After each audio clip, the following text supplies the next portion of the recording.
ఎన్టీఆర్ గారి 102వ జన్మదిన మరి ఉత్సవం నిజంగానే ప్రపంచవ్యాప్తంగా తెలుగు వారందరూ ఎంతో అభిమానంతో ఆనందంతో జరుపుకుంటారు.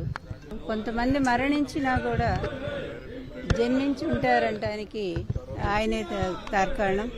అలాగే ఎన్టీఆర్ గారు కూడా వారి జాబితాలోనే ఉన్నారు. అందువల్ల వారికి మరణం అనేది లేదు.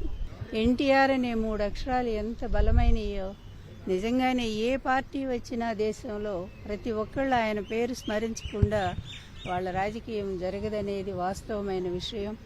ఒక ప్రాంతీయ పార్టీతో ఆయన దేశవ్యాప్తంగానే ఒక సంచలనం సృష్టించిన మహానుభావుడు. ఇక్కటి వాస్తవం, రాముణ్ణి ఆనాడు రాముడు రావణాసురుని చంపేశాడు, కానీ ఈనాడు రాముణ్ణి రావణాసురుడు చంపేశాడు.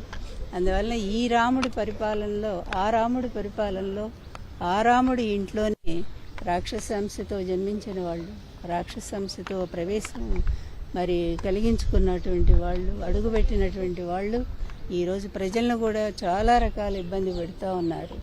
ఒక రాక్షస పాలన జాగుతూ ఉంది. దానికి తొందరలోనే తప్పనిసరిగా ఒక నిష్కృతి వస్తుందనేది మాత్రం చూస్తూ ఉన్నాము.